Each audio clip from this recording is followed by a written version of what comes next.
গ্রামের একে অপরের সাক্ষাতের তিলাওয়াতের একটি আমল। আল্লামা ওলিপুরি দামাত বরকাতুহুমের বয়ানের পরে আর কোনো বয়ান নেই, বিধায় আমিও বরকতের নিয়তে আলোচনা হোক আর নাই হোক, তিলাওয়াতের বরকত অর্জন করা এবং সাহাবায়ে কেরামের একটি আমলকে নকল করার ইরাদায় সূরাতুল আসর আপনাদের সামনে তিলাওয়াত করেছি। এই সূরার শুরুতে একটি কসম আছে, কসম হলো আসরের কসম। ওয়াল আসর, আল্লাহ পাক আসরের কসম করে আমাদেরকে একটি ভয়ঙ্কর সংবাদ দান করেছে। আল্লাহ তাআলা আল্লাহর কালামে, আল্লাহর কথায়, কোরআন পুরাটাই আল্লাহ পাকের কালাম। আল্লাহর কালামে, আল্লাহর কথায় আল্লাহ তাআলা কখনো কখনো গায়রুল্লাহর কসম করে কথা বলেছেন। আল্লাহ পাকের কাছে যে সকল বস্তুর দাম আছে, এই দামি দামি সৃষ্টি আল্লাহ পাকের যা যা আছে, এগুলোর কসম করে করে আল্লাহ তাআলা বান্দার সাথে কথোপকথন করেছেন। অবশ্যই আল্লাহ পাকের কসমের মাকসাদ আমাদের কসমের মতো নয়। যেমন আমরা আমাদের কথায় কসম করে করে কখনো কখনো কথা বলি, আমাদের কথার কসমের উদ্দেশ্য থাকে আমাদের কথাটা মার্কেটে খাওয়ায়া দেওয়া, আমাদের কথাটা সত্যতা প্রমাণ করা, আমাদের কথাটা বিশ্বাস্য কথায় প্রমাণিত করা। এটা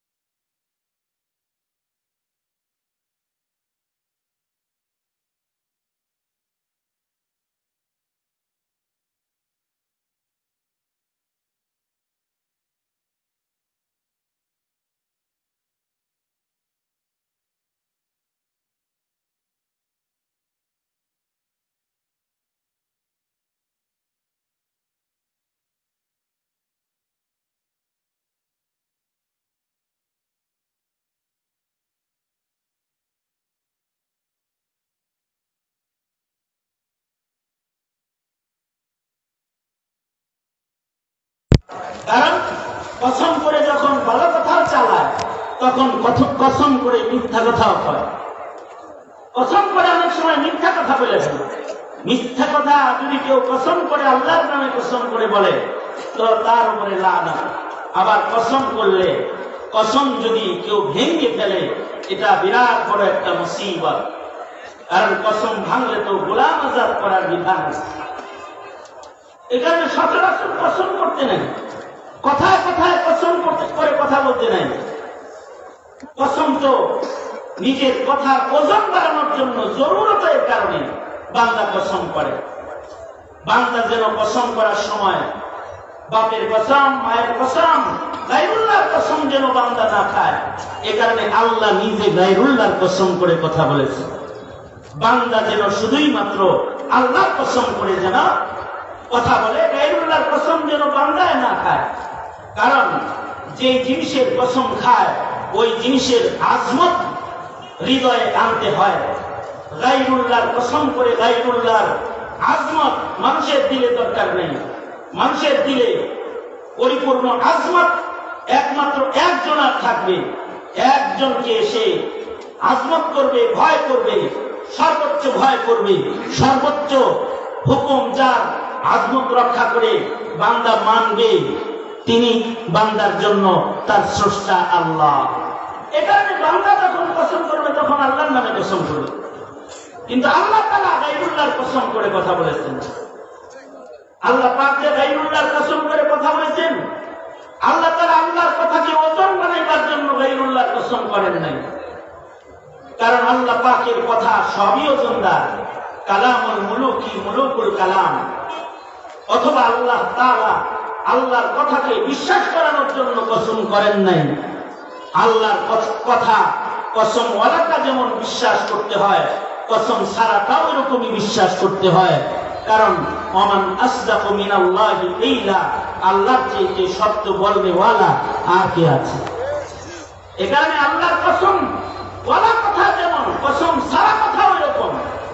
আল্লাহর কথা তো কথার রাজ্যের রাজা। সুতরাং এটা ভারী বানাইবার জন্য, ওজন করার জন্য কসম করার দরকার নেই।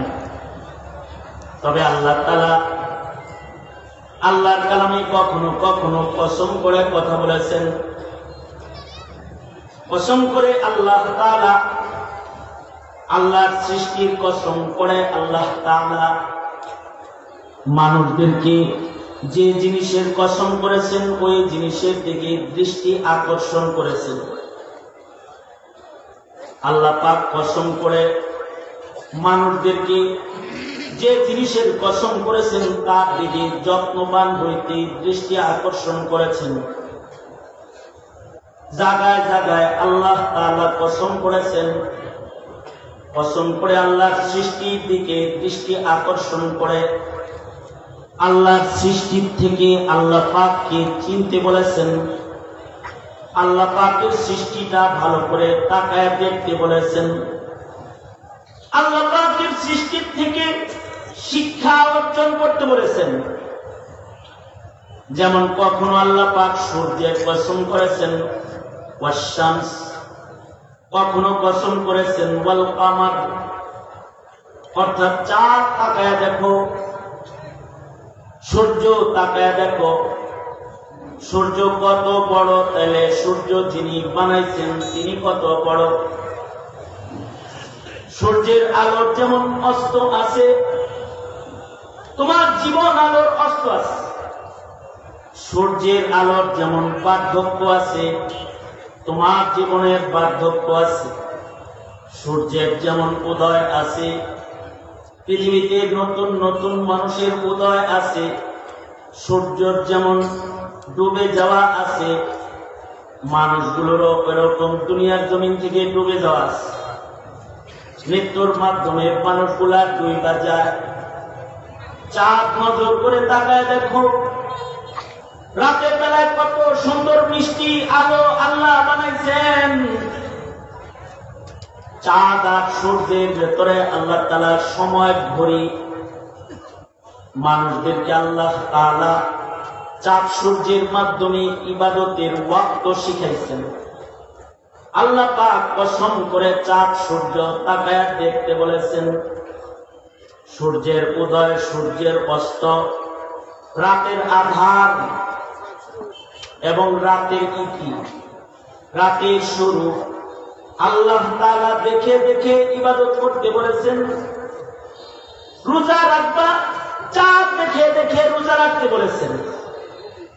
চাঁদ যেমন গ্রহণ লাগে, সূর্য যেমন গ্রহণ লাগে, মানব জীবনে গ্রহণ লাগবে। মানুষকে শিক্ষা অর্জন করতে বলেছেন। কসম করে মহান আল্লাহ কসমের বস্তুর দিকে দৃষ্টি আকর্ষণ করেছেন। কখনো কখনো আল্লাহ তাআলা নামাজেরও কসম করেছেন। সব নামাজের কসম করেন নাই। নামাজের ভেতরে দুটি নামাজের কসম বিশেষভাবে করেছেন। ওয়াল ফাজর, ফজরের কসম, ওয়াল আসর, আসরের কসম। তার মানে ফজর দামি নামাজ, আসরও দামি নামাজ। আল্লাহ সব জিনিসের ভিতরে দামি জিনিস বানাইছেন। জমিনের ভিতরে দামি জমিন বানাইছেন, দামি জমিনের কসম করেছেন। ওয়াহাদাল বালাদিল আমিন।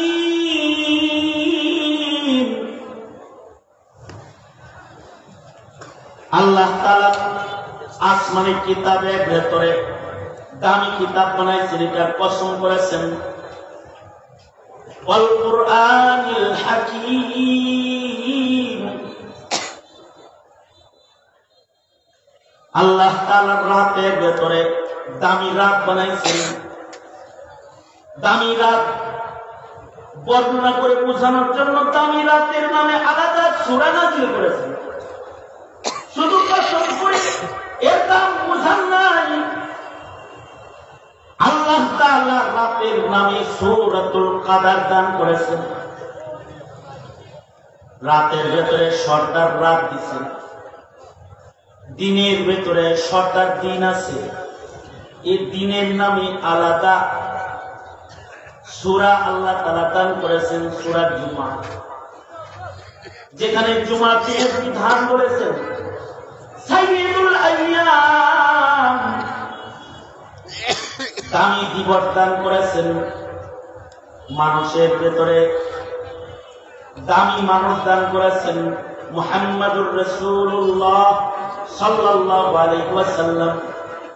মাসের ভেতরে সর্দার দামি মাস দান করেছেন শাহরুর রমাদান। ঘরের ভেতরে সর্দার ঘর দান করেছেন বাইতুল আতীক। কবরের ভেতরে সর্দার কবর দান করেছেন মুহাম্মাদুর রাসূলুল্লাহ সাল্লাল্লাহু আলাইহি ওয়াসাল্লামের কবর। সর্দার কবর জিয়ারত করলে পরে শাফাআত ওয়াজিব হয়ে যায়।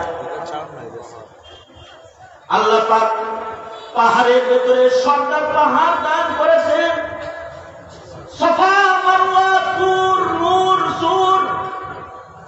পাথরের ভিতরে সর্দার পাথর দান করেছেন, হাজারুল আসওয়াদ মাকামি ইব্রাহিম। পানির ভেতরে সর্দার পানি দান করেছেন আবি জামজাম। সময়ের ভেতরে সর্দার সময় দান করেছেন। 24 ঘন্টার সময়ের ভিতরে সব সময় একরকম দাম না।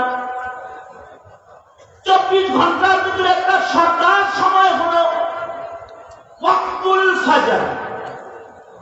24 ঘন্টার ভিতরে একটা দামি সর্দার সময় হলো ওয়াক্তুল আসর, ওয়াক্তুল ফজর। 24 ঘন্টার ভেতরে সবচেয়ে দামি সময়। এ কারণে ফজরের নামাজ, নামাজের ভেতরে সবচেয়ে সর্দার নামাজ। ফজর যারা হিফাজত করে তারা সর্দার নামাজি হয়ে যায়। কারণ ফজরের নামাজ, নামাজের ভেতরে সর্দার নামাজ। আল্লাহ তাআলা সূরাতুল ফজরে ফজরের ওয়াক্তের কসম করেছেন। ফজরের ওয়াক্তটা হলো মাকামে নবুওয়াত।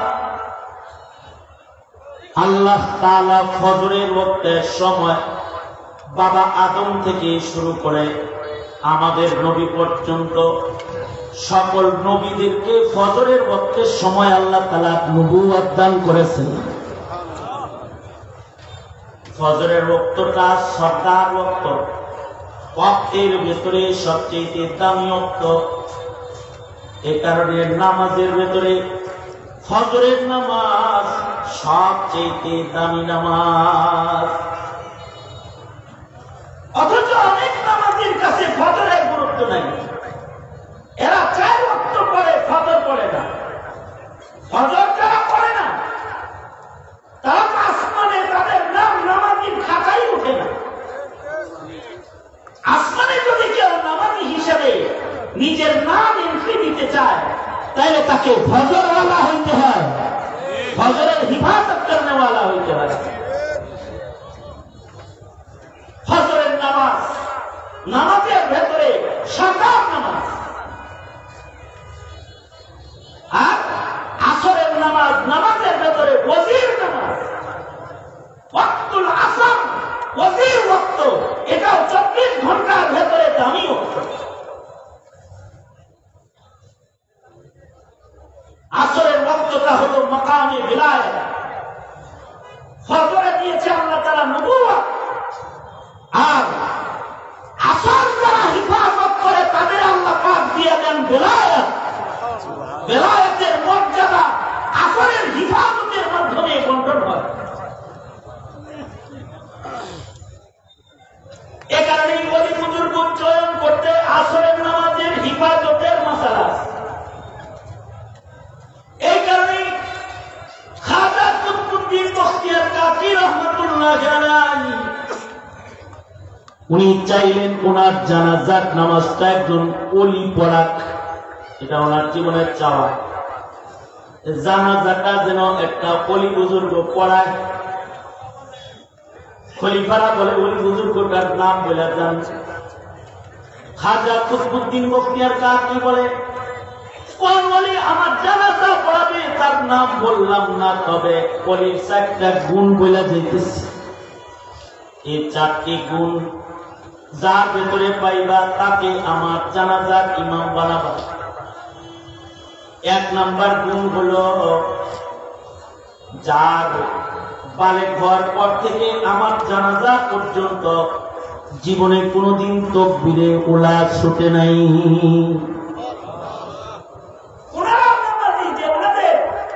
সারা জিন্দেগিতে তকবীরে উলা ছুটে নাই। আমরা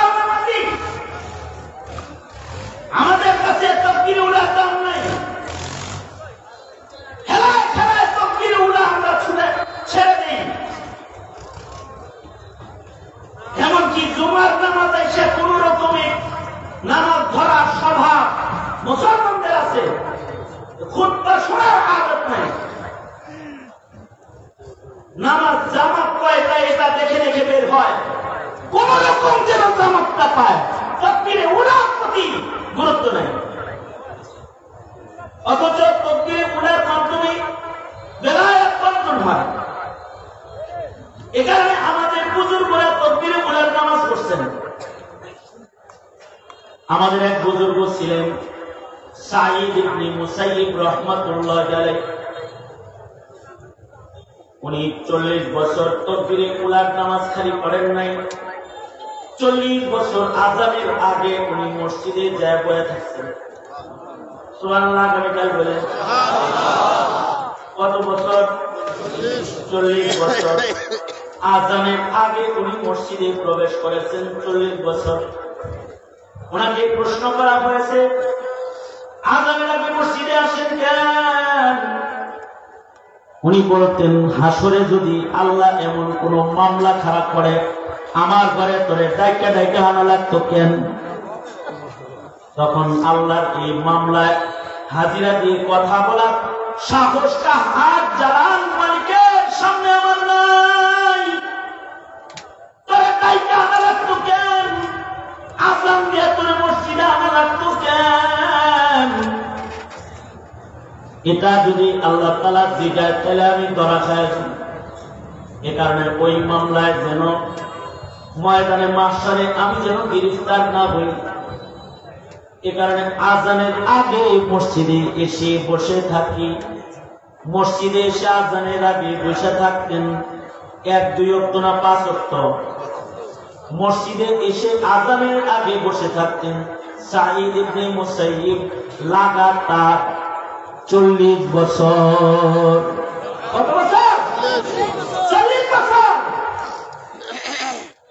আযানের আগে মসজিদে এসে বসে থাকতেন। আর ইমাম আযম আবু হানিফা রাহমাতুল্লাহ আলাইহি 40 বছর এশার ওযু দিয়ে ফজর পড়ছেন। সুবহানাল্লাহ। ফজরের প্রস্তুতি ওনার এশার আগে হতো। এশার সময় ওযু করে ইবাদতে দাঁড়াইতেন, এই ওযুতে ফজরের নামাজ পড়ে তারপরে বের হইতেন। 40 বছর লাগাতার। তারপরে ইবাদতের আহমিয়ত গুরুত্ব তাদের জিন্দেগিতে বেশি, এ কারণে তারা বলি শেখ হাসিনার কাছে ইবাদতের অনেক গুরুত্ব। 80 রাকাত নামাজ পড়তো, ইবাদতের গুরুত্ব না থাকলে 80 রাকাত পড়ে। যিনি 80 রাকাত নামাজ পড়তেন তিনি কোরআন মজিদ তেলাওয়াত করতো, কিন্তু গণভবনে কোরআন শরীফ পাওয়া যায় না। কত কিছু পাওয়া গেল, কোরআন পাওয়া গেল। এত নামাজ পড়তো কিন্তু যায় নামাজ আনছে এমন কোন ছবি নেই। মাছ আনছে, হাঁস আনছে,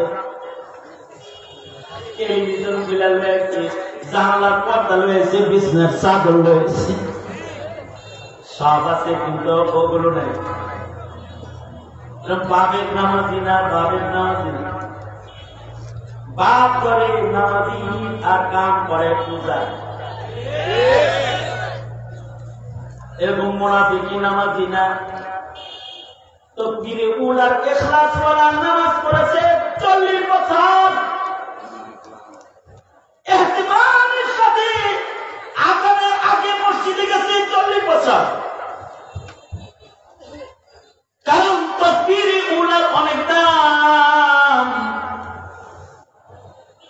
তাকবীরে উলার মাধ্যমে বেলায়েত বন্টন হয়। এ কারণে কুতুবউদ্দিন বখতিয়ার কাকি বলে, আমার জানাজার ইমামতি তারে দিবা যে সারা জনম তকবীরে ওলা একদিনও কাজা করে নাই। দ্বিতীয় নাম্বার শর্ত হলো আমার জানাজার নামাজ সে পড়াবে যে সারা জন্মে তাহাজ্জুদ কাজা করে নাই। বারে হওয়ার পর থেকে আমার জানাজা পর্যন্ত তাহাজ্জুদের নামাজ কাজা নাই। 3 নাম্বার গুণ হলো তারে দিয়া আমার জানাজা পড়াইবা যার চোখের গুনাহ নাই, অর্থাৎ চোখ দিয়া পরনারী দেখা গুনার কল্পনা চিন্তা করে নাই। এমন মানুষ যে জানাজায় থাকবে সে আমার জানাজার ইমাম। চোখ দিয়া পরনারী দেখে গুনার চিন্তা করে নাই। আর 4 নম্বর শর্ত হলো যে আসরে পূর্বে 4 রাকাত সুন্নত জীবনে কোনদিন কাজা করে নাই। আল্লাহু আকবার বলেন। আসরের ইবাদতের মানদণ্ড কি? যে আসর তো কাজা নাই, আসরের পূর্বের 4 রাকাত সুন্নত তার জীবনে কাজা নাই। এমন মানুষ জানাজার নামাজ পড়াবে। যদি এমন গুণের মানুষ না পাও তাহলে কিনা জানাজায় কবর দিবে। কুতুবউদ্দিন বখতিয়ার কাকির জানাজা হাজির হয়েছে, শর্তগুলো খলিফা দ্বারা বলে দিচ্ছে। হাজার হাজার জনতা যারা খাজা কুতুবউদ্দিন বখতিয়ার কাকির জানাজা পড়তে আসছে তারা সব সরখাম মাথা নিচের দিকে দিয়ে দাঁড়ায় রয়েছে আর কান্দার লাগছে। জানাজার সামনে দাঁড়ানোর মতো হিম্মত কারক নাই। তাইলে কি বিনা জানাজায় কবর হবে?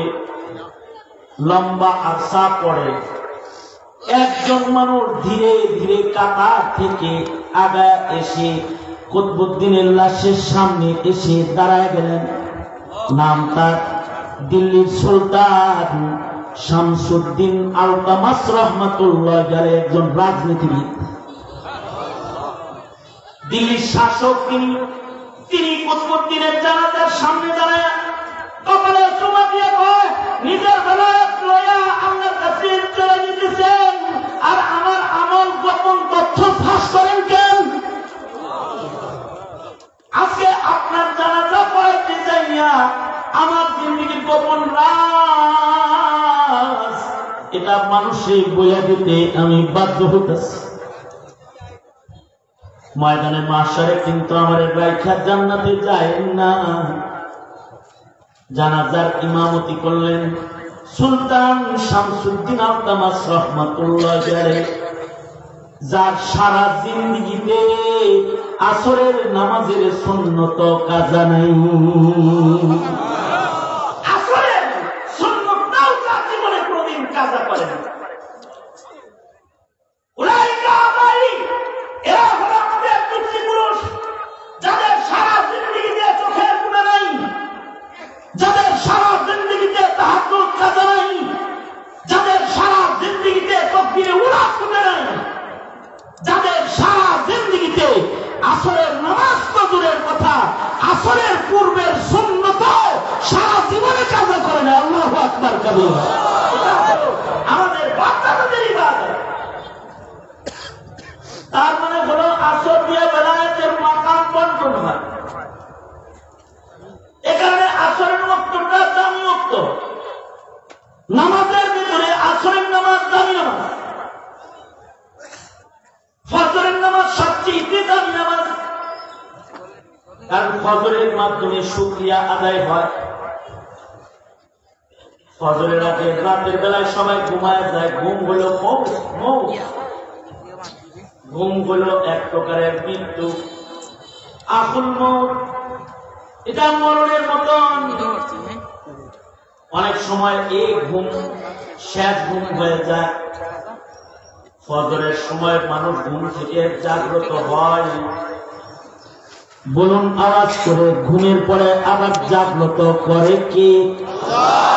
আরো জোরে আওয়াজ করে বলেন, জাগ্রত করে কে? যদি আল্লাহ ঘুম করায় রাখে জাগ্রত হওয়ার উপায় আছে?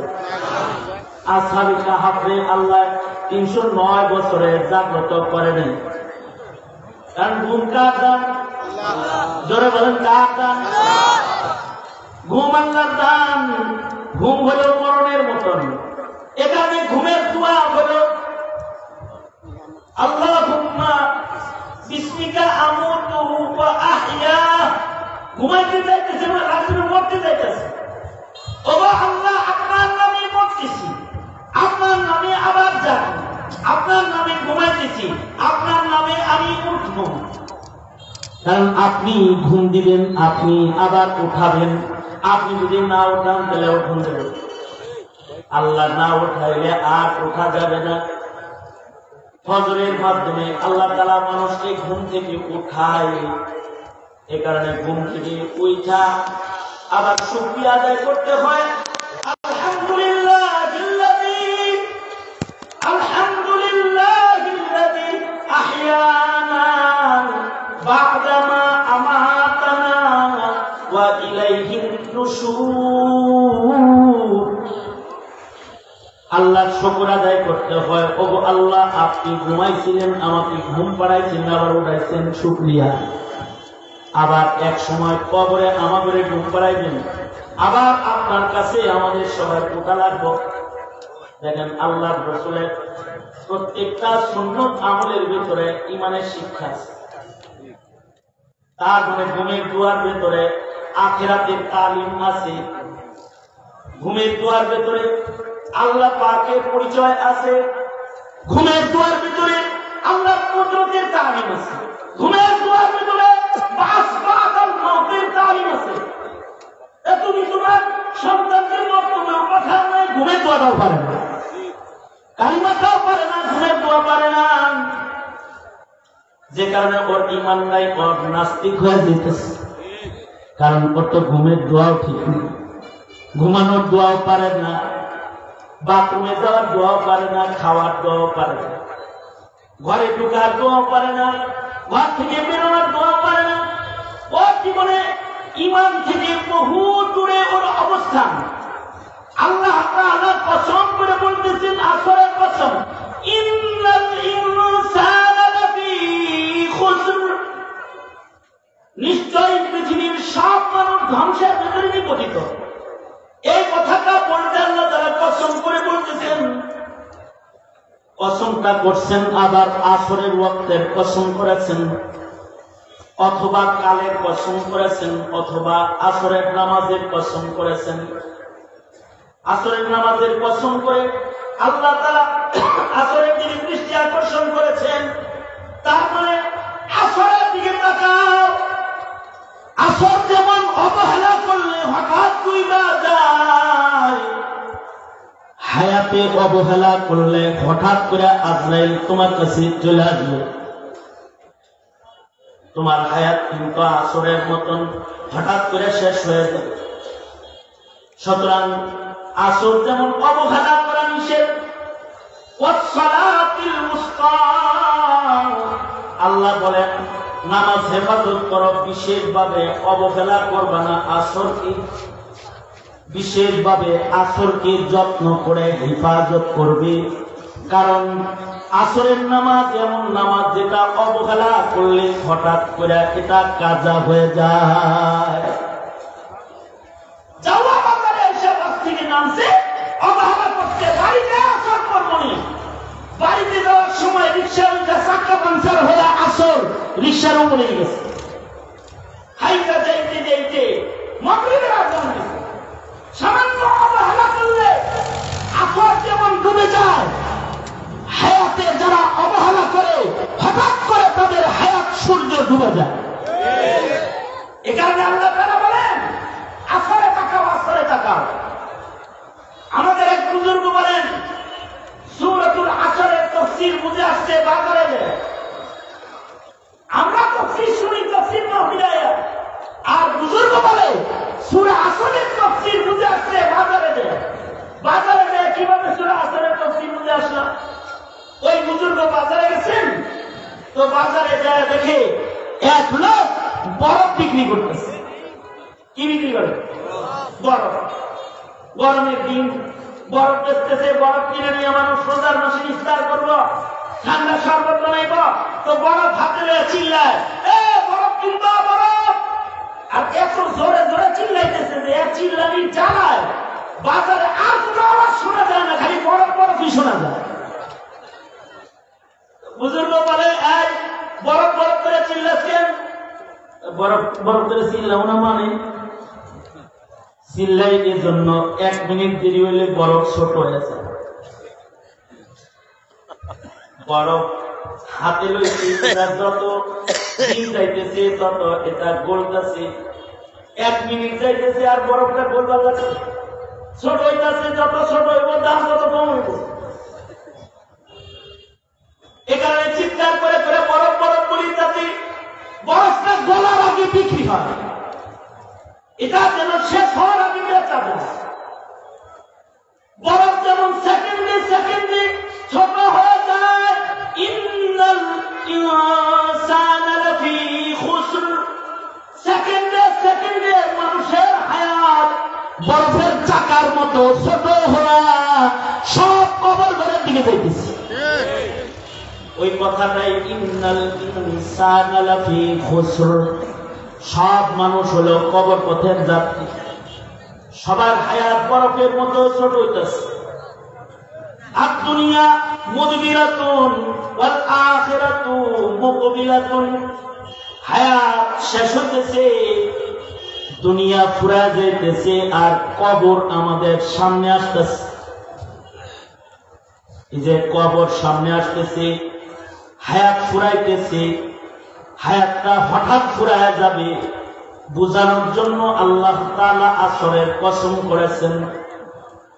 আল্লাহ তাআলা আমাদের জীবনটা আসরের ওয়াক্তের চাইতেও দুর্বল, কারণ এই উম্মতের হায়াত ছোট, আমাদের হায়াত কিন্তু ছোট। আগের যুগের মানুষের হায়াত লম্বা ছিল 1000 বছর, আর আমাদের হায়াত হলো 60 থেকে 70।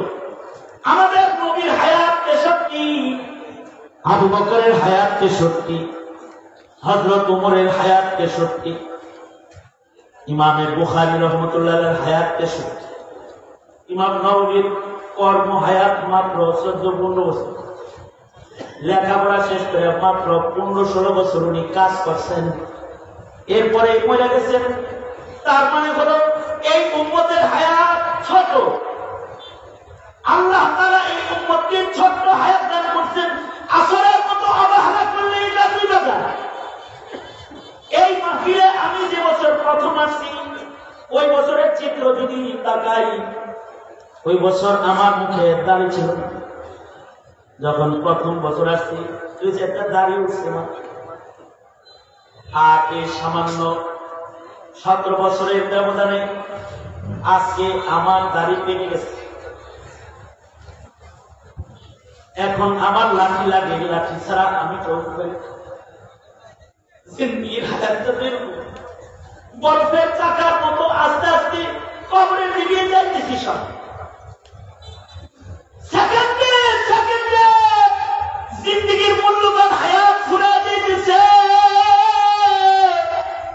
আল্লাহ কয় ওয়াল আসর, হায়াত তাকায় দেখো, এটা কিন্তু ওয়াল আসর, আসরের মতো। ঘরে চলে যাই, তোমরা কিন্তু 1 মিনিট যাইতেছে আর কবরের দিকে যাইতেছ। শেখ হাসিনা কবরের দিকে যাইতেছে, ইমাম কবরের দিকে যাইতেছে। আমরা যারা আছি সব কবর পথের যাত্রী, কবর আমাদের কাছে আসতেছে, সব কবরের দিকে যাইতেছি। দুনিয়ার হায়াত আমাদের সবার ফুরাইতেছে, আখিরাতের হায়াতটা আমাদের সামনে আসতেছে।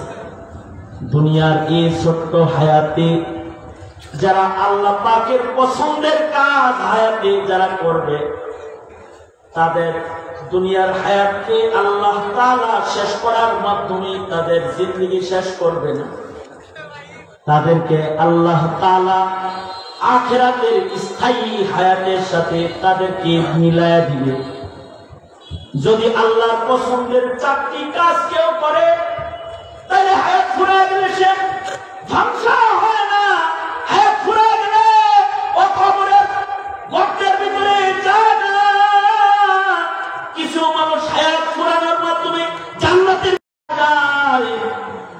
ওই ভাগ্যবান হায়াতওয়ালা মানুষগুলা যারা তাদের হায়াতকে চার কামে লাগাবে, এরা মরণ কাছে আসলে তাদের ধ্বংস নাই, তাদের হায়াত তাদের জন্য রহমত। আসল হায়াত জান্নাতের হায়াত পাওয়ার জন্য সবাব। আর যারা হায়াতকে কাজে লাগাবে না, তাদের হায়াত হলো তাদের জন্য লানত, যে হায়াত শেষ হবে আর আগুনের ঘরের ভেতরে ঢুকে যাবে। এখানে অনেক লম্বা হায়াত, এটা সফলতা না, বরকতপূর্ণ হায়াত হলো সফলতা। আল্লাহ রাসূল সাল্লাল্লাহু আলাইহি ওয়াসাল্লাম আশ্চর্য দোয়া করছেন, আযাব দোয়া। আল্লাহ রাসূল বলেন, আল্লাহ আল্লাহর উম্মত থেকে তোমার কাছে পানাহ চাই। নবী দোয়া এটা বলতেন, ও আল্লাহ এত লম্বা হায়াত দরকার নাই, যেই হায়াতে সব শেষ হয়ে যায়। কিছু কিছু মানুষ আছে লম্বা হায়াত পায়, 100 বছর হায়াত পায়, কিন্তু 100 বছরের মাথায় তাদের চোখ নষ্ট হয়ে যায়, তাদের কান নষ্ট হয়ে যায়, তাদের হাত নষ্ট হয়ে যায়, তারা বিছানায় পেশাব করে, এত দুর্বল হয়ে যায়। এই দুর্বল হায়াত আল্লাহ রাসূল চান না। আল্লাহ রাসূল বরকতওয়ালা হায়াত চাইছেন। কারণ বেশি বুড়া হয়ে যদি কেউ মরে, তার প্রতি মানুষের তীব্রতা এসে যায়। সন্তানরাও দোয়া করে যে হুজুর দোয়া করে আব্বারে দিন আল্লাহ ইমানের সাথে লয়ে যায়। তার মানে সন্তান পিতা হয়ে গেছে। মেয়ে দোয়া করে আল্লাহ তুমি আব্বারে ইমানের সাথে লয়ে যাও, তার মানে পিতা হয়ে গেছে, মুহাব্বত কমে গেছে। এমন মুহাব্বত কইমা দেওয়া হায়াত দরকার নেই। ওই হায়াত দরকার যে হায়াত বরকতওয়ালা হায়াত, সেইটা দরকার। অবশ্যই লম্বা হায়াত রহমত। যার জীবনে হায়াত লম্বা তার লাইলাতুল কদর বেশি, যার জীবনে হায়াত লম্বা তার রমজান মাস বেশি, যার জীবনে হায়াত লম্বা তার তিলাওয়াতুল কোরআন বেশি, যার জীবনে হায়াত লম্বা তার তাকবীরে উলা বেশি, সিজদা বেশি, যার জীবনে হায়াত লম্বা তার দরুদ বেশি, তার জিকির বেশি। হায়াত লম্বা হলে অবশ্যই ভালো, কিন্তু ওই হায়াতের দাম নাই যে হায়াতে খালি ইবাদত না কইরা নাফরমানি হয়, সেই হায়াত দিয়া লানত হয়। কিছু মানুষ আছে হায়াত লম্বা পাইছে কিন্তু হায়াতটা লানত, ও মরে গেলে সবাই বলবে আলহামদুলিল্লাহ। আর কিছু মানুষ হায়াত পাইছে কম কিন্তু মানুষের মুগ্ধ কইরা মরে গেছে, মুগ্ধর হায়াত কম কিন্তু জাতিরে মুগ্ধ ছড়ায় মরে গেছে। এবার মানুষ তার জন্য দোয়া করে, আল্লাহ জালিম তারাইতে যে মরছে ওরে তুমি মাফ করে দিও। কিছু মানুষ আছে রাজপথে বুকটান করে মরে যায়, আওয়াসি ইলাল হক। সূরা আসরের আমল করে আবু সাঈদ মরছে, সত্য বলতে যে আবু সাঈদ মারা গেছে, বুকটান করে অল্প হায়াতে মারা গেছে, গুলি খেয়ে মরে গেছে রাজপথে, সত্য বলতে যায় মরে গেছে, মরেও অমর। মানুষ তাদের জন্য দোয়া করতেছে, মরেও যেন মরে না। আর কেউ আছে হায়াত পাইছে লম্বা, কিন্তু মানুষ দোয়া করে মর, আর বললে মানুষ বলে আলহামদুলিল্লাহ। হায়াত নোংরা হায়াত, যে হায়াতে ঈমান নাই, যে হায়াতে আমল নাই, যে হায়াতে শব্দ উচ্চারণ নাই, যে হায়াতে ধৈর্য নাই, যে হায়াত আল্লাহর পছন্দের নয়, ওই হায়াত পাইছে। মুরগি চোরা শাহরিয়ারের হায়াতের মতো হায়াত লাভ নেই, হাসানুল হক ইনুর মতো হায়াতের লাভ নেই, শেখ হাসিনার মতো হায়াতের লাভ নেই। যে হায়াতে খুন বেশি, জুলুম বেশি, অত্যাচার বেশি, ঠিক কিনা জোরে আওয়াজ করে বলেন। যে হায়াতের ভেতরে মুনাফিকি বেশি, মুনাফিকি নেফাকত ওয়ালা হায়াতের দরকার নেই। হায়াত হইতে হবে ঈমানের হায়াত, ইল্লাল্লাযীনা আমানু ওয়া আমিলুস সালিহাত। হায়াতটা হইতে হবে ঈমানের হায়াত, ঈমানের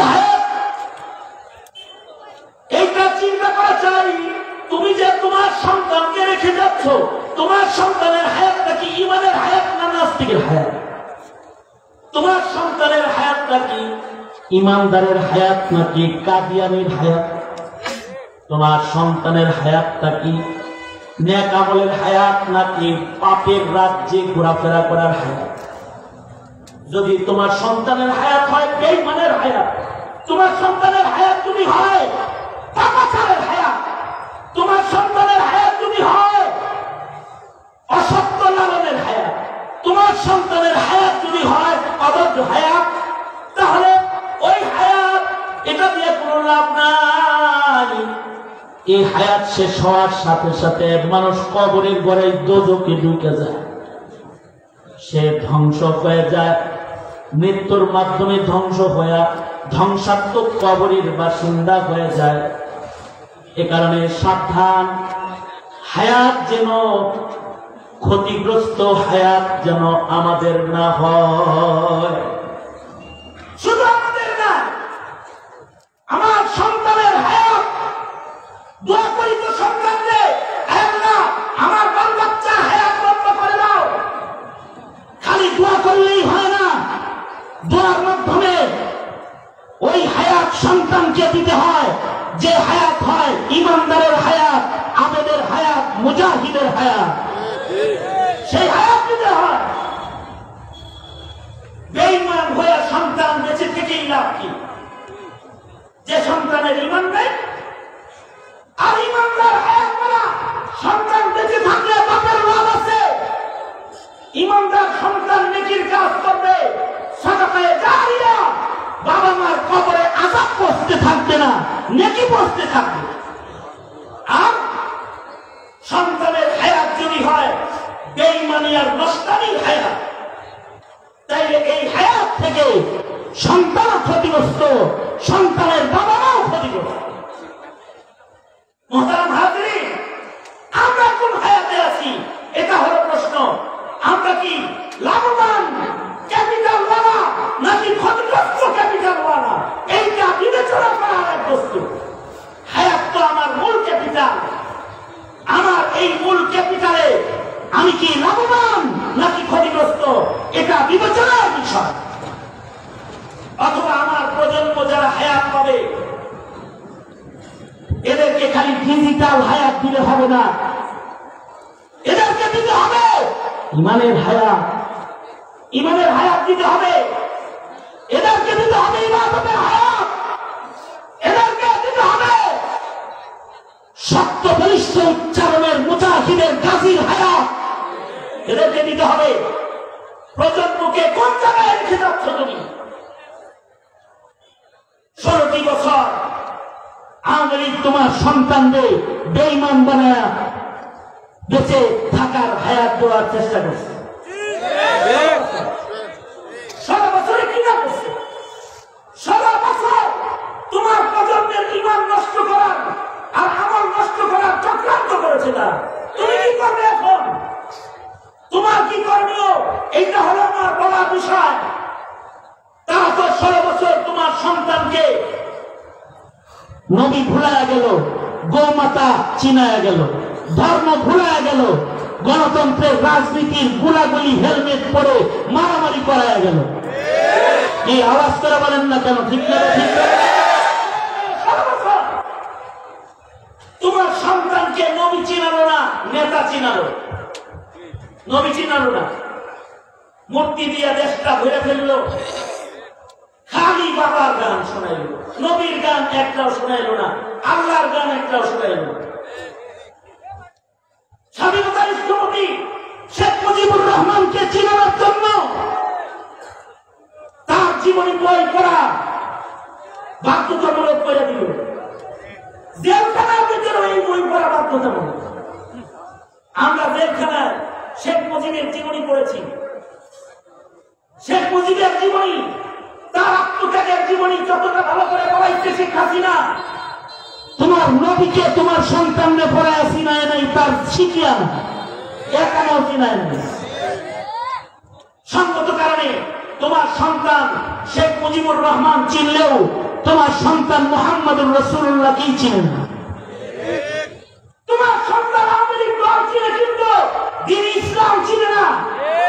তার হায়াতটা কি হায়াত হইতেছে চিন্তা করেছো তুমি?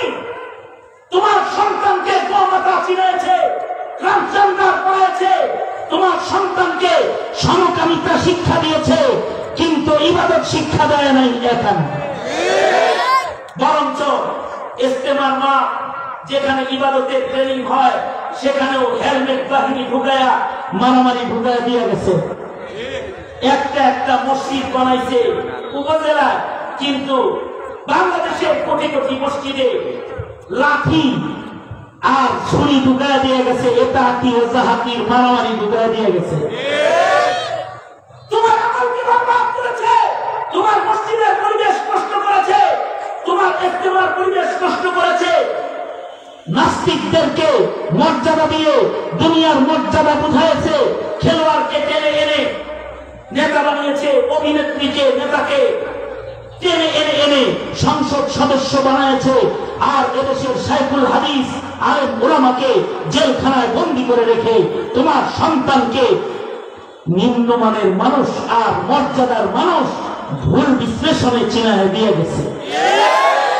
এখন তোমার সন্তান আলেমকে বলে সন্ত্রাসী, রাজাকার, আর নাস্তিককে বলে শিক্ষাবিদ। এই তো তোমার সন্তানের হায়াত।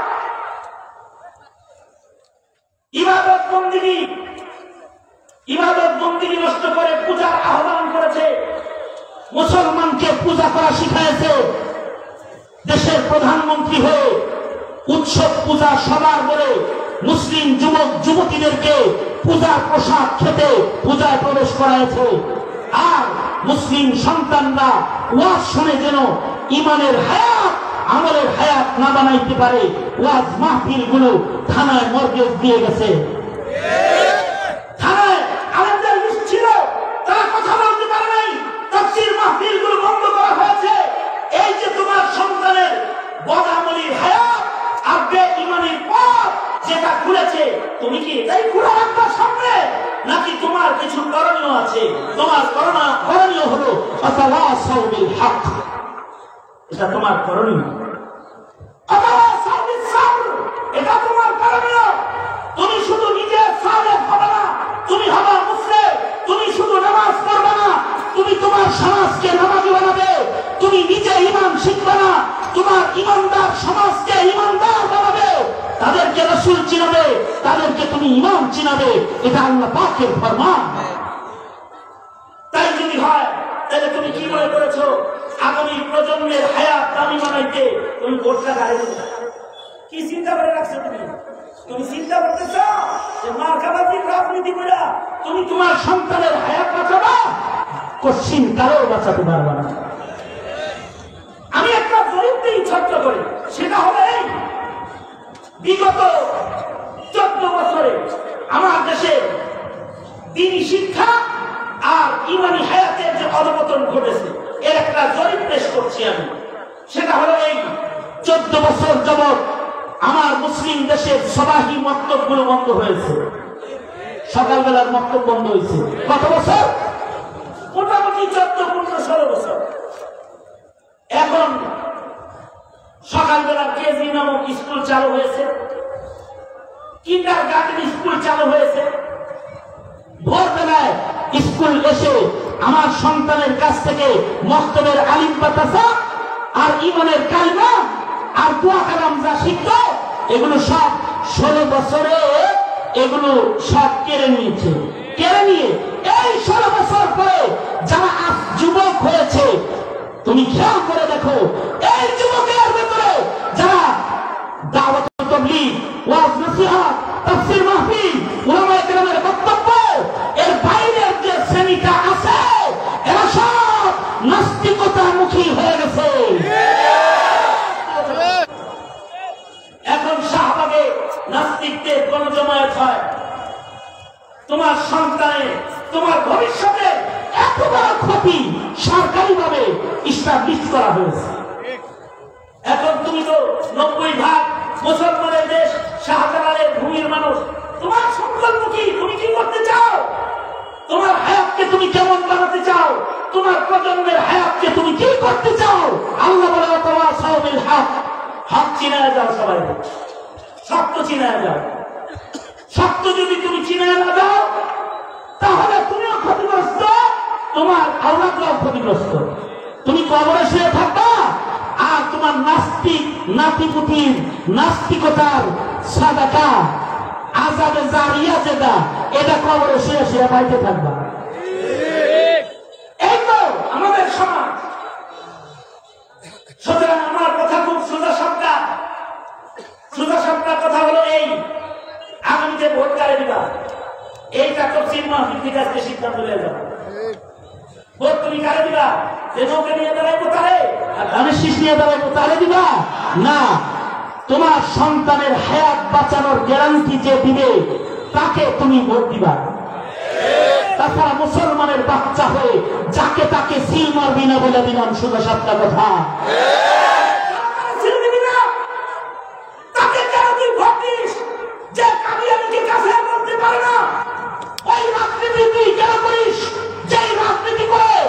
নবীর ইজ্জতের পাহাড় দিতে পারে না, নাস্তিকের বিচার বাংলার মাটিতে করতে পারে না, তার রাজনীতি তুই কেন করিস?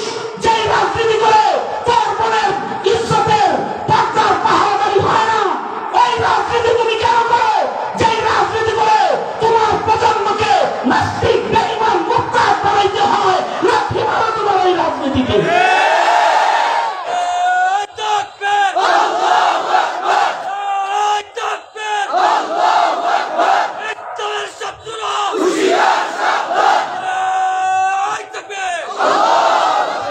আমাদের জিন্দেগির প্রতিটি সেকেন্ডের অনেক দাম, আমার প্রজন্মের সন্তানের প্রতিটি মিনিটের অনেক দাম। কারণ এই প্রজন্মের হায়াত ছোট, এই প্রজন্মের 1000 বছরের হায়াত না। এই আমার যুব সমাজ, যুব শক্তি তাদের বলছি, তাদের হায়াত 1000 বছরের হায়াত না, তাদের হায়াত 60 বছরের হায়াত, 50 বছরের হায়াত, 70 বছরের হায়াত। এটাই যদি তোর হায়াত হয়, তুই তোর হায়াত দিয়ে কি জান্নাত খরিদ করে কবরে যাচ্ছিস নাকি জাহান্নামের পথে চলছিস? বিবেচনার বিষয় আছে না নাই? চিল্লায় জোরে আওয়াজ করে বলে। তাই যদি থাকে শক্তি, তোমাদেরকে বলবো আগামী দেশ ইমান বাঁচানোর আন্দোলনের দেশ বানাও। আগামী দেশ হবে তোমার দিন রক্ষার আন্দোলনের দেশ। আগামী প্রজন্ম হবে তোমার ইমানদারের প্রজন্ম রক্ষার আন্দোলনের প্রতিটি মুহূর্ত। তোমার হায়াতের প্রতিটি সেকেন্ড কাটবে, তোমার ঔরস, তোমার রক্ত, তোমার প্রজন্ম কিভাবে ইমানদার হিসাবে বেঁচে থাকবে, তারা কিভাবে তাদের ইমান নিয়ে কবরে যাবে, সেই ধান্দার রাজনীতি তোমাকে জমিনে এখন করতে হবে। এই রাজনীতি করো আল্লাহর বিধান। আল্লাহ বলেন হকের কথা বলো, হক করো।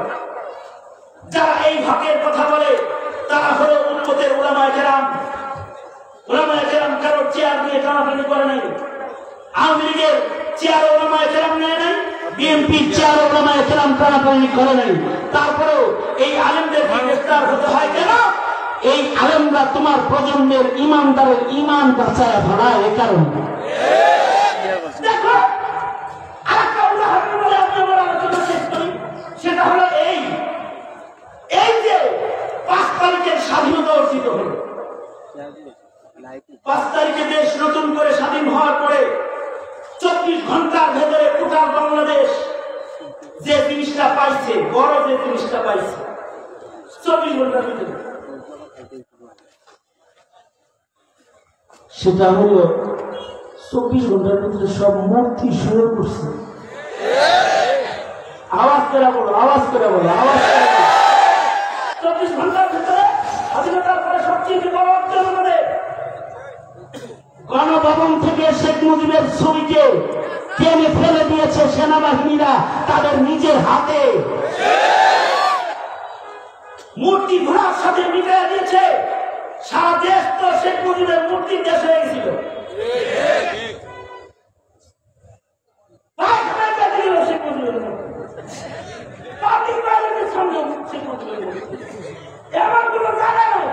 যেখানে শেখ মুজিবুর রহমানের মূর্তি বানায় নাই। শেখ মুজিবুর রহমানকে আমরা শ্রদ্ধা করি, কিন্তু শেখ মুজিবুর রহমানের মূর্তি পূজা বাংলাদেশের মুসলমান করে না। কারণ এটা মূর্তি পূজার দেশ না, এটা একত্রবাদ তাওহীদ বিশ্বাসী মুমিনের দেশ। কথা বলে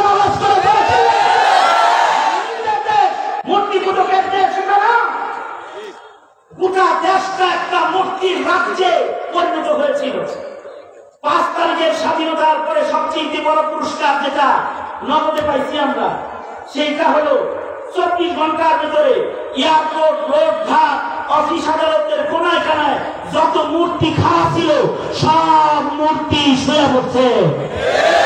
আওয়াজ করে, জোরে আওয়াজ করে বলেন ঠিক না ঠিক? 24 ঘন্টার ভেতরে সব মূর্তি শুয়েছে। এবার আমার প্রশ্নের উত্তর দিলে আমি খুশি হব। এই মূর্তিগুলো তো কাজের হুজুর বানাচ্ছে।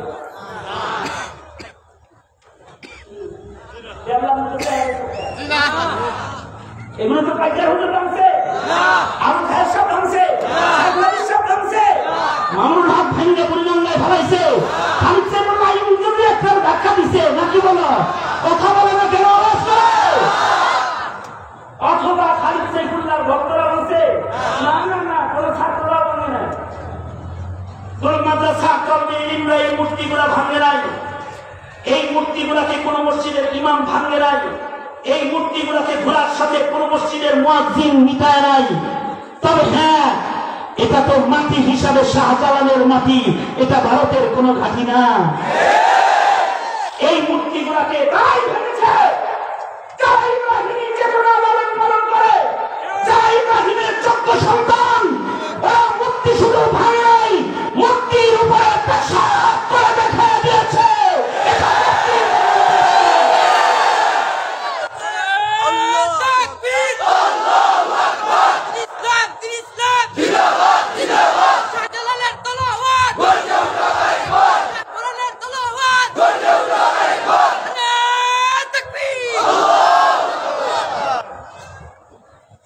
সুতরাং এই যে তাওহীদ বিশ্বাসী মুমিনা তাদের ঈমানের পরিচয় দিল, তাদের হায়াতে মূর্তি ঘুরাইয়া দিল ইব্রাহিমের কাম কইরা।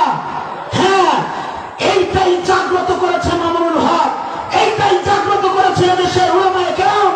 তারা এদেশের মানুষকে ঈমান শিক্ষা দেয়, এটাই তাদের অপরাধ। এ কারণে তাদের জেলখানায় পচায় তাদেরকে হত্যা করে শহীদ করার চক্রান্ত করা হয়। ঠিক না ঠিক করে? তাই যে এদেশের মুসলমানদের ঈমানিয়া তাওহীদবাদী হাওয়া এটাকে জাগ্রত রাখার দরকার আছে না? আর আওয়াজ করে বলা আছে না? সুতরাং আমার প্রজন্মের ঈমান রক্ষার্থে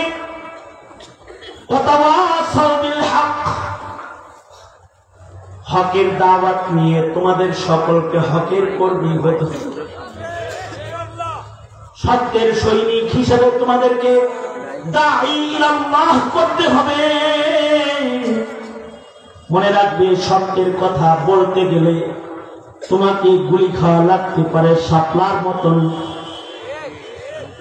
তোমাকে ফাঁসির রশিতে ঝুলা লাগতে পারে, অথবা তোমার উপরে মুসিবত আসতে পারে, কঠিন পরীক্ষা আর ইমতিহান তোমার পরে আসতে পারে। তারপরে তোমার কাছে গুরুত্বপূর্ণ হবে তোমার ঈমান। হযরত ইয়াসিনের কাছে যেমন ঈমানের মূল্য ছিল, হযরত সুমাইয়ার কাছে যেমন ধৈর্যের সাথে ঈমানের উপরে অটল হওয়ার মূল্য ছিল। হযরত ইয়াসিনকে চোখের ভেতরে শিক দিয়ে একটা একটা করে চোখ খুলছে। আমরা দেখেছি আমাদের ছাত্রদের আঙ্গুল গুলাকে প্লাস দিয়ে টাইনে টাইনে খুলছে। কেন তারা খাতমে নবুয়তের কথা কয়? কেন তারা মোদী বিরোধী কথা কয়? এই অপরাধে তলবি ইলমদের আঙ্গুলির নখ প্লাস দিয়ে টাইনা ভারতের দালাল পুলিশেরা উঠায় ফেলেছে। এখনো ছাত্রগুলা হাওমাও করে কাজে কোর্ট কাছারি, ওদের আঙ্গুলির নখ নাই, কিন্তু তাই বলে ওরা ঈমান ছাড়ে নেই, তাওহীদ ছাড়ে নেই। হযরত ইয়াসিন যে ইসলামের পয়লা শহীদ, ওনাকে চোখের ভিতরে শিক ঢুকায় দিছে, চোখ বের করে নিয়ে বলে একটা চোখ সরাইলাম, এখনো একটা আছে, ইসলাম তাওহীদ মুহাম্মদ ছাইড়া দাও। হযরত ইয়াসিন বলে এক চোখ না, দুটো চোখ যদি উঠায় ফেলাও আমার একবার জান্নাত, বারবার যদি শাহাদাতের পেয়ালায় আমাকে ঠেকায়া দাও, জীবন যেতে পারে, কিন্তু আমার ইমানের মিশন থেকে আমি সরব না। ওয়াতাওয়াসাউ বিল হক ওয়াতাওয়াসাউ বিস সাবর, চরম ধৈর্যের সাথে ইমানের উপরে অটল রয়েছে। হযরত সুমাইয়াকে দুই পায়ে বান্দা উটের সাথে ডান পা বেঁধেছে, বাম পা বেঁধে লজ্জাস্থান থেকে ছিঁড়ে ফেলা হয়েছে, দুই টুকরা করা হয়েছে, টেনে পায়ের ভেতরে রশি বাঁধা, উট দিয়া টেনে টেনে, ঘোড়া দিয়া টেনে টেনে ওনাকে দুই টুকরা করা হয়েছে। কোন বর্ণনায় আছে দুই পা গাছের সাথে বাঁধা ওরা লজ্জাস্থানের ভিতরে বর্ষা নিক্ষেপ করছে। এরপরেও ধৈর্যের গঙ্গায় সুমাইয়া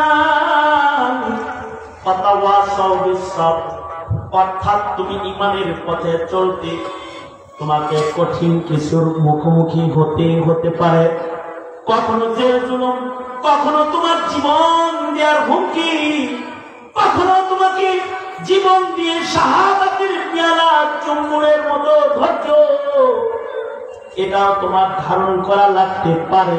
আল্লাহ বলেন, যারা ইমানে আমলে থাকতে, হকের কথা বলতে, চরম ধৈর্যের পরাকাষ্ঠার কথা যারা বলবে, এদের হায়াত শেষ হইলে সমস্যা নাই।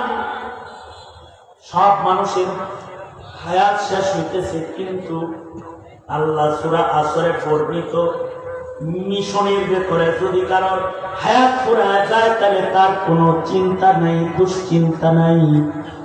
দুনিয়ার জীবন শেষ হবে, আখিরাতের মজার জীবন তার শুরু হয়ে যাবে।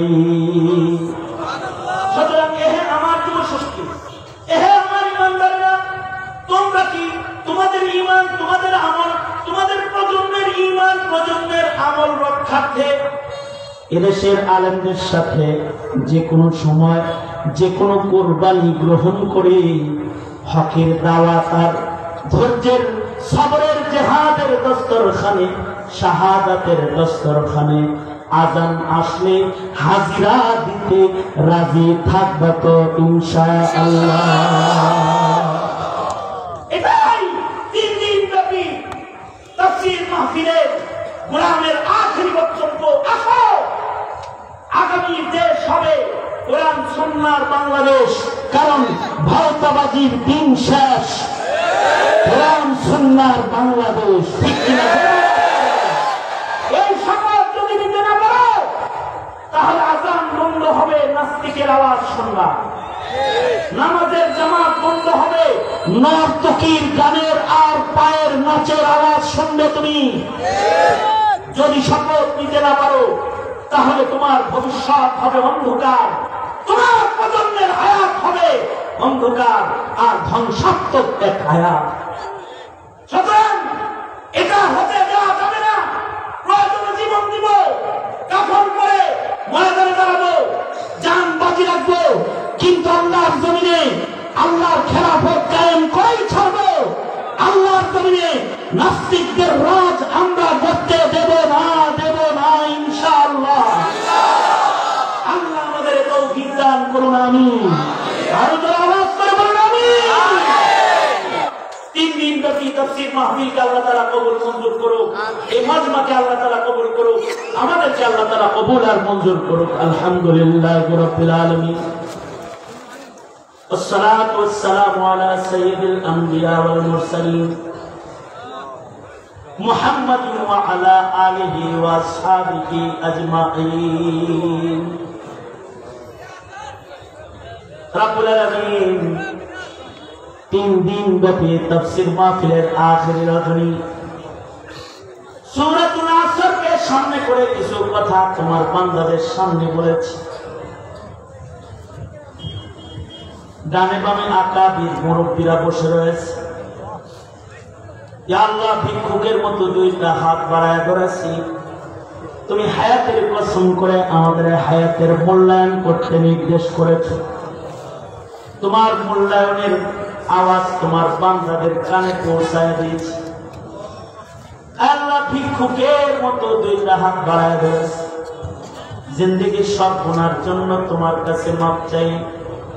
ও জাহানের মালিক, মেহেরবানি করে আমাদের জিন্দেগির সব গুনাহ তুমি মাফ করে দাও আল্লাহ। জেনে না জেনে অন্ধকারে আলোয় গোপনে প্রকাশ্যে যত পাপাচার করেছি ক্ষমা করে দাও। কে পানা দাও, কে রুজি দান করো। অশান্তির উপরে শান্তির ফয়সালা করো আল্লাহ।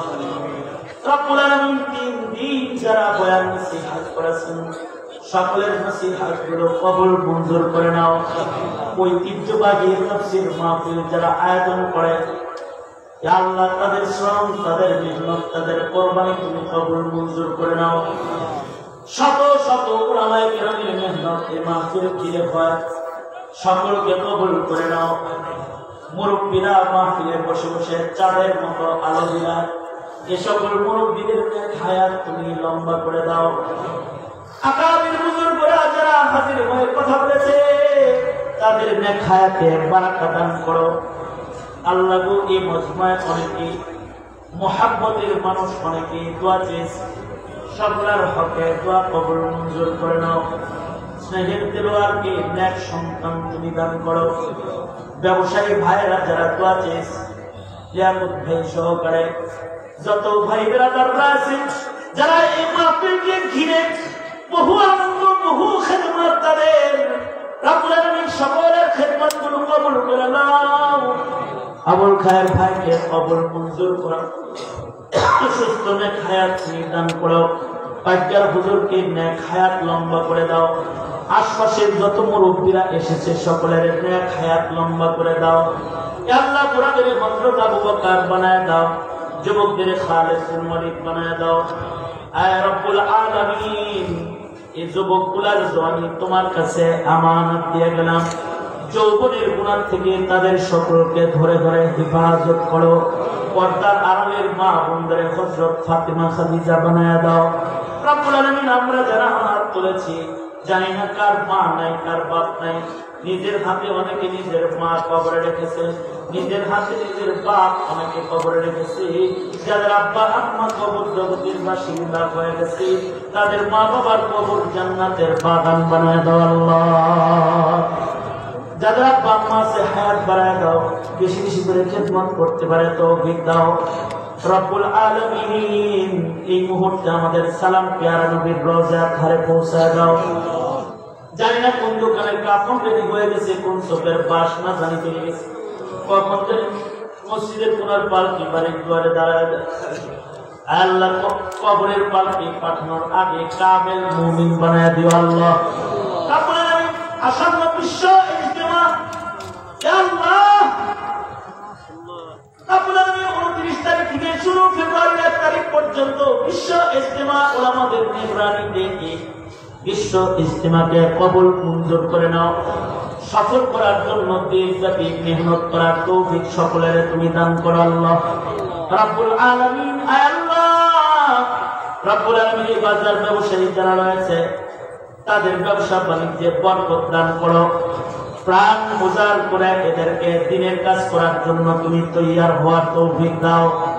রব্বুল আলামিন, অত্র মহল্লায় হেদায়েতের হাওয়া চালু করে দাও। হার কিসমের শিরক আর বিদআত থেকে তুমি ধরে ধরে সকলের রক্ষা করো আল্লাহ। আল্লাহ, সারা দুনিয়ার যত মুসলমানরা মজলুম আছে তাদের জন্য মদদ পাঠায় দাও। বাংলার জমিনে শান্তি দান করো। ইয়া আল্লাহ, লাল সবুজের স্বাধীনতাকে তুমি রক্ষা করো। স্বাধীনতা সার্বভৌমত্ব রক্ষার জন্য হার কিসমের কোরবানির জন্য এ জাতিকে তুমি প্রস্তুত করে দাও আল্লাহ। তোমার দিন তোমার জমিনে কায়েম করার জন্য রক্তদানকারী মুজাহিদ তৈয়ার করে দাও আল্লাহ। যত কল্যাণ মঙ্গল সব আমাদের দান করো। অকল্যাণ আর অমঙ্গল হতে আমাদেরকে ধরে ধরে হেফাজত করো। রব্বুল আলামিন, ইয়া আল্লাহ, শেষ কথা যেদিন মৃত্যু দিবা সেদিন আমাদের ইমানে মরণ তুমি দিও, আমাদের জবানে তুমি কালিমা জারি করো। রব্বুল আলামিন, ইয়া আল্লাহ, ইমানি মৃত্যু দিও, রমজান মাসে মরণ দিও, জুমার দিনে মরণ দিও, রব্বুল আলামিন রোজার হালতে মরণ দিও, শাহাদাতের দস্তরখানে মরণ দিও, অথবা নামাজের মুসল্লার ভেতরে মরণ দিও আল্লাহ রব্বুল আলামিন। আমাদের আল্লাহকে কবুল মঞ্জুর করো। রব্বানা হাব লানা মিন আজওয়াজিনা ওয়া যুররিয়াতিনা কুররাতা আ'য়ুন ওয়াজআলনা লিল মুত্তাকিনা ইমামা। اللهم اجعل ثأرنا على من ظلمنا وانصرنا على من عادانا ولا تجعل مصيبتنا في ديننا ولا تجعل الدنيا أكبر همنا ولا مبلغ علمنا ولا غاية رغبتنا ولا تسلط علينا من لا يرحمنا. اللهم عافنا في الدنيا والآخرة. اللهم عافنا في قدرتك وادخلنا في رحمتك. سبحان ربك رب العزة عما يصفون وسلام على المرسلين والحمد لله رب العالمين. My brother, service